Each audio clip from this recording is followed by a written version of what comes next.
Happy Friday, everybody. I'm honored to have as many viewers as I usually do. Thank you so much. Don't expect me to get to your questions. Don't expect me to have the time to actually respond to anything because we have a lot to cover today. We have a lot to talk about. Um, I wanted to start obviously on a positive note. We as Christians, we know we're the best people. Not because God made us better, but because we actually strive to be better. We want to be the better version of ourselves. We want to be the person that is not only somebody that other people like, but the person that we you want to enjoy your own company. You want to make sure that you're the person in charge of deciding your value, how your self-esteem, how you feel about yourself, and that sort of thing. Um so that makes us really good. We have a religion that calls for something that's called sacrifice, and we have a very high bar. We have a very high bar for what sacrifice means. Okay, it means that when we make a decision and we come to an opinion, that we really stick to it. We go all the way with it. We're unequivocal. Um, it strengthens our convictions, unwavering, un.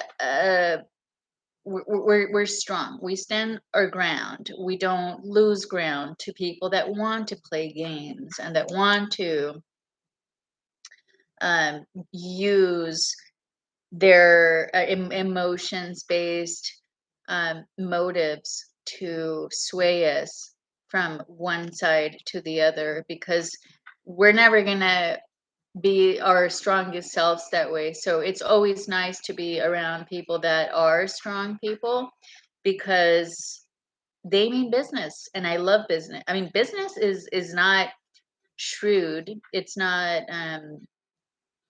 about competing for money. And really, money doesn't really speak to anybody's ability when it's really coming down to monopoly money, and it's not it's not anchored on any real resource, you know, whether it's human capital or natural resources. It's just not anchored, that it's not valued in that way. It's just more inflated, which hence the word inflation. It's inflated. It means nothing. It's more, it's business means also just getting things done. It's being productive. It's showing up to work and not considering it work, but considering it, keeping busy. Business, hence business, busyness. So I like people that are about business, and we all should. We don't have time for drama when we know the level of sacrifice that we already have to make and that we are possibly facing with our evil uh, counterparts in the world somewhere that wanted to want to set our world back a few decades, if not millenniums. I mean, talk about dark ages. I really I don't know how the dark ages ever came into existence if it isn't because people are trying to hide things, because people are being deceitful, people are deceiving others, people don't want to come clean and be honest. And of course, making mistakes is shameful. That's just something you have to live with when you make a mistake. The size that some people have made, that is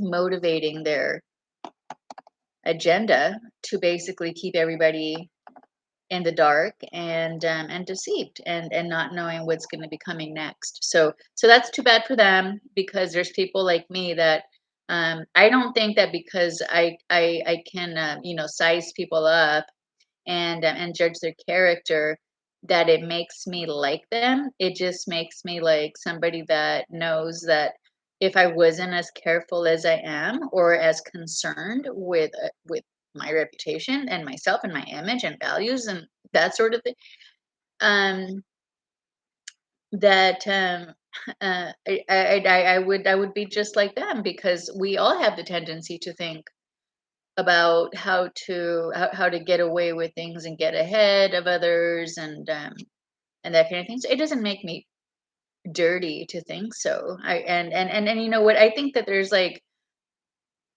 like the social climbers, or like, fakers out there, like fake it till you make it, pretend to be like this classy person that was just born like this, like a, virtuous, saint that can just walk around life frowning down on others, and it's just not even close. Like, you're the filthiest of the filthiest. You're like what Jesus said about the Pharisees, when he said that he actually would prefer the company of, or prefer how an honest tax collector prays in church, than a Pharisee that wants to basically um, be superficial. So this is really just all about superficiality and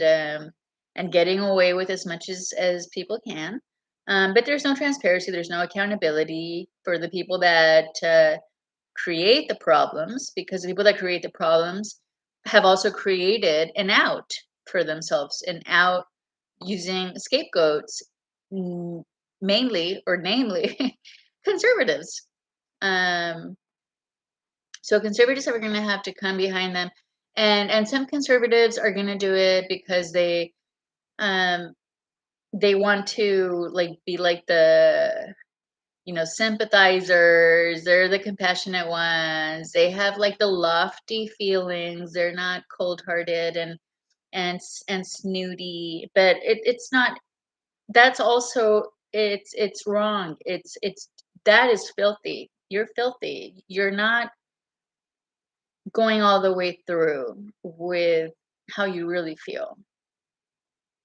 You want to play the sympathizer, but then you want somebody else to do the cleaning up, like some um you just like young people that have no idea what they're talking about. Okay, so people of faith are the best kind of people, and we do have this high bar about sacrifice. um I mean, okay, so Jesus, I don't mean to be dark or anything, because obviously Jesus is anything but dark, I mean, this is like he got like what's that called, beamed up to heaven, like in a matter of like no time, right? Just like through this energy of light that some people refuse to accept, because those are the people that want to live in the dark, and that's okay. But he's not a dark person per se, and that should be obvious. But he doesn't want to. Um, we're the ones that have this like sort of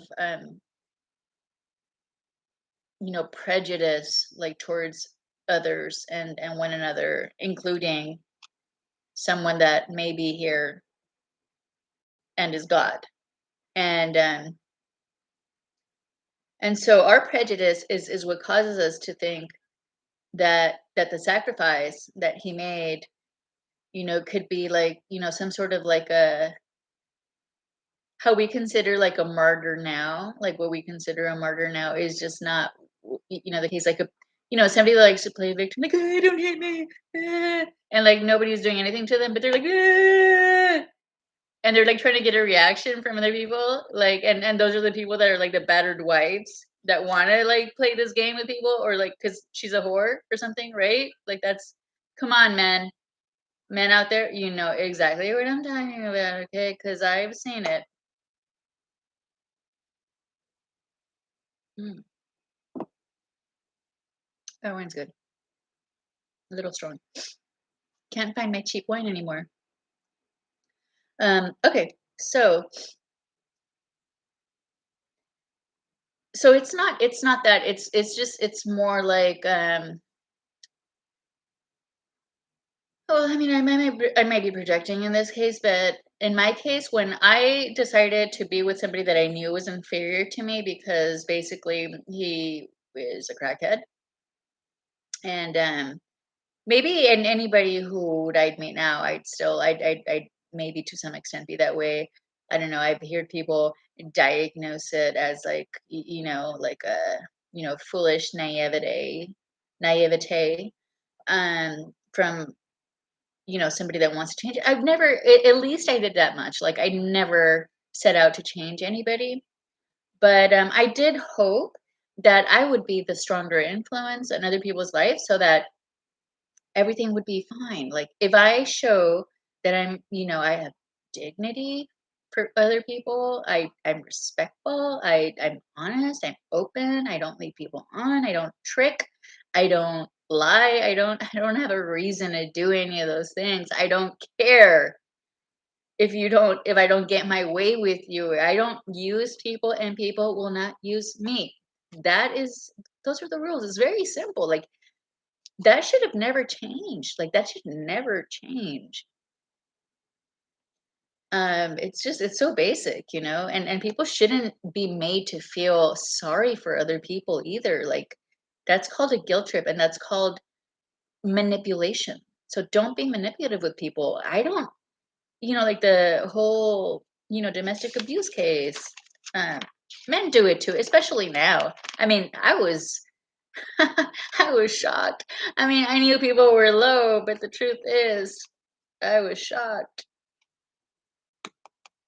Okay, so people of faith are the best kind of people because we want to love ourselves before we expect anybody to love us. We are honest with ourselves. We want to know if we're doing something wrong, if we're not meeting other people's expectations, if there's something that we can do to set our bar higher, and then work on it. So, and you can't be that way unless you have somebody as your ultimate um, judge that can, basically tell you, like, yeah, you know what, you might think you're good, but like, are you willing to do this? Are you willing to put your life down? So, so there was this really great book that I read. I think I've mentioned it before. This is by Baker. What's her name is? Her last name is Baker. Um, Leslie, I want to say Leslie Baker. And she says to her and throughout her passages, this is like a read, like a daily reading kind of a book, which I didn't start this year, so I have to remember to start again next year. She dies to herself every day. And I think that that is like to me, I thought like, okay, what does that mean? Just like, what does it mean that God died for us? What does that mean? How did he save us by dying for us? There's really no kind of like mundane way to put it. Like it's very deep. It's not like you can't put it in, that is putting it in superficial terms, and it makes absolutely no, like it does not convey by even 1% what the true meaning of the symbolism of what he did might mean. So um and then it just struck me like, yeah, you have to be ready to like not fear any physical harm to yourself, and know that inside is you have to get, because it is also written that since the beginning of time there's been a war between heaven and hell. It's true, and they're after people's soul, and the way to get to people's soul is to get to people's minds and how they think, and then sort of program them into being less concerned with being a person of value and more concerned with being an aesthetic superficial person. And when you stand up to that and you want to be natural and you want to be somebody that is just the person that God meant to develop in the world that God created, you you come to a conflict with these other forces, right? So what that means is that you have to, it's like it's practice, and for me, like it is psychological, really, because I have a strong mind, but I also have like a gang of filthy people teaming up on how they can get me, sway me to see things their way. And they want to grow into my head. Like, this is how desperate and how far Satan has gone with the trash around me, that it's pathetic. And to me, it's like, you're desperate and pathetic because nobody has to go to these extremes to try and get their way so that they can alter my behavior to fit their narrative. I mean, it's sad, really. I mean, it's sad. I'm the winner in this game, you know.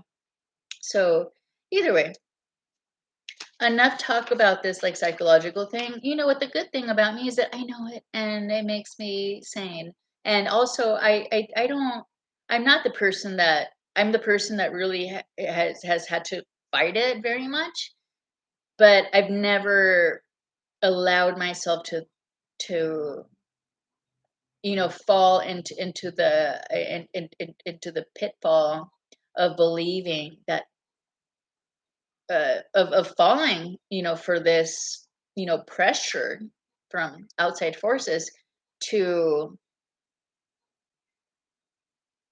to become a part of that whole machine that just go is like destructive, wants to destroy anything that's good, wants to get everybody to feel pitiful and victimized. And no, I take responsibilities for, for my actions. I'm not saying that things get into my head, and then and this is why things happen to me. I say things get into my head, and then I just like, I know that this world is coming to an end, and that these people are gonna regret it so badly. I mean, you're not going to the place where I'm going. I'm going to heaven, and you're going to hell for doing that.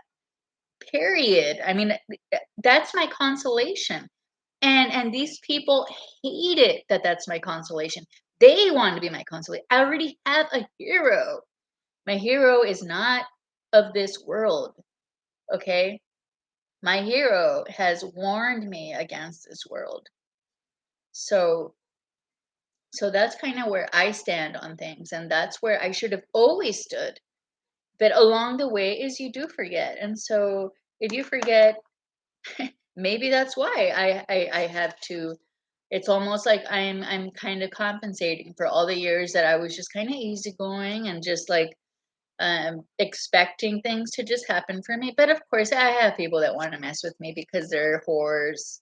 We they're whores that I never even talked to, but like have this obsession with me, like I was like the high school cheerleader or something, because they didn't want me to be successful. That's just, it's true. Movies, like Disney movies and that kind of thing, like the story of like the whore that is like evil and wants to like trip up like somebody that's just good natured person, happens. It's actually true.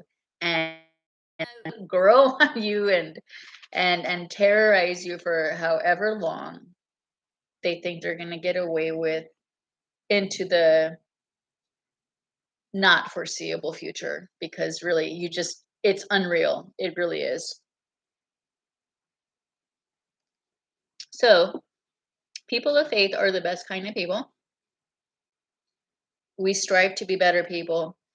We don't um we don't care to, I, at least in my case, I don't care to put other people down ever. I see the person as in stages. I hated when people, wanted, people shouldn't want to change other people.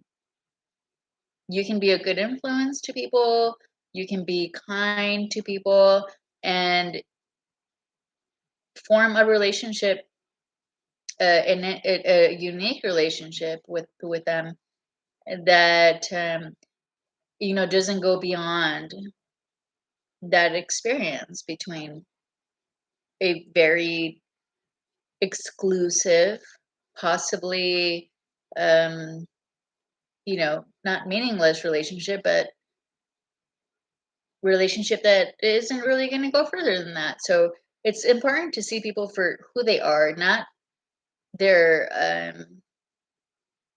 they're crazy, like not their like chaos inside and what they want to be, and if they want to be original. I mean, I don't know if any people, and this could be like a part of evolution, but when I was a few years, maybe teens, late teens, I struggled with wanting to be like original and wanting to, and not wanting to conform and not wanting to just go along with things. So a lot of times people I think youth is that way as well, and then there's youth that just never like kind of surpasses that hurdle or hiccup in their development. So and it's not gonna, and they're never gonna surpass it if people are just kind of confined to a very like definite type of description and barrier between people, so there, that there's no, well, there is a bridge between people, and that really is, for me, what that is God. And God came here to this world to show us how it's done, because there's no excuse, because we are all already equipped to be exactly the same way. We're just cowards. We're cowards. We are weak. Sometimes we're just cowards.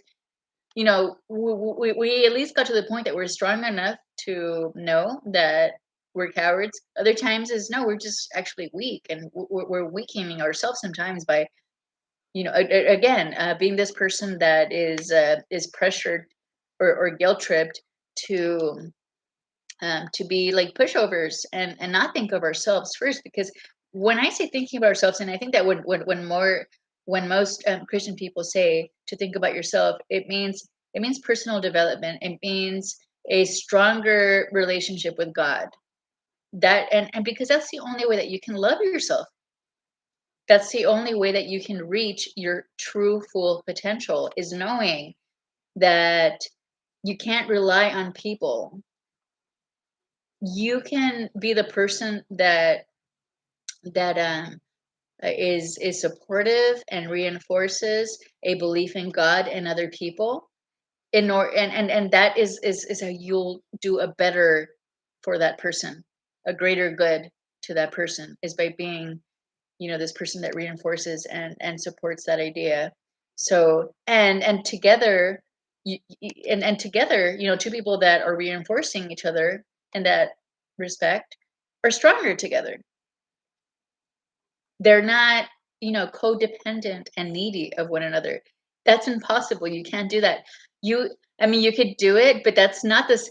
But and make a sacrifice, but that is not the sacrifice that God has in mind for us to make. He didn't care to make a. He actually, let's think about that. He did not.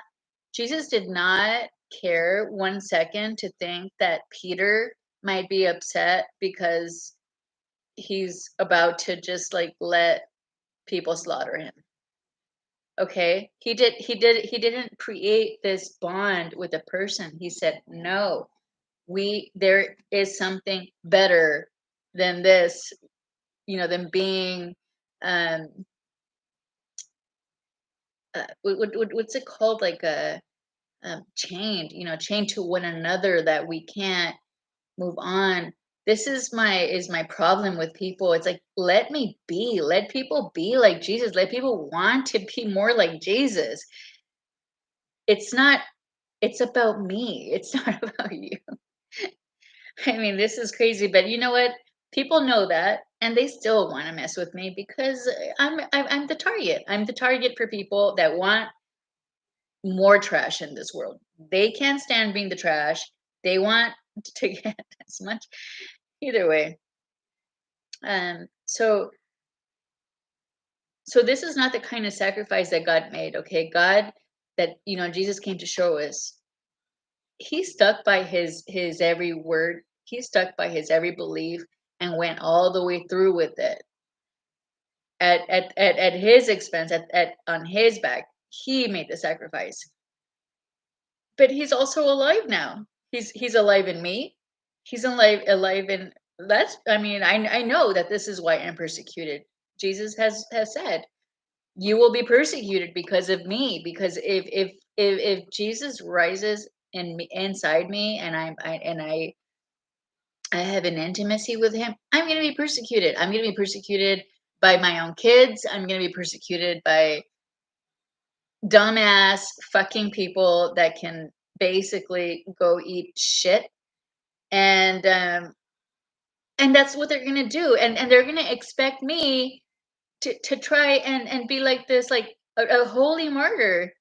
And I'm not a holy martyr. No, I'm not going to die for you. I'm going to die for me, for what God came to teach me and what he has left behind in his in as his track record.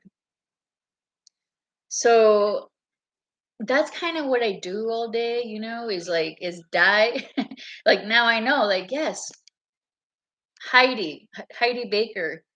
Now I know what she means. This is preparation. Like, this is preparing yourself to, never hang on to, when you're fighting, the evil spirits off of you, because they're going to try and keep you here as you get raptured, or as you, get taken by God. um Not taken by God, I mean, obviously, is it interferes with God, because God also wants us to have our own will. He But that's why Jesus warned these people that want to keep us blocked from, uh from reaching a community, like a link with him. Like, they're warned, like, they've been warned. That's why I don't care. I'm like, all right, you're gonna keep blocking, then. It's like they're like, it's almost like enjoyable to these, like, people, and I'm like, I don't even know how to make it more unpleasant, like, how to, because I know you're not going where I'm going. You're not going. Um and that's too bad, but that, those are your choices, not mine. I don't care about your choices. Why should I care about your choices? I mean, I care about my choices, and then I care that you don't try and make your choices my choices. That's all I care. The only reason I care about other people's choices is when they try to make them mine. They're not. Okay, so let's remember that sacrifice that God made for us. Um, it's not really about, like, it's not like a simplistic way, like, there's no simplistic way to describe what he did for us. It's more about, when we are seeking him, and we really just, we know exactly what he meant about this world, and we want to, pursue a higher spiritual level, a better life for ourselves.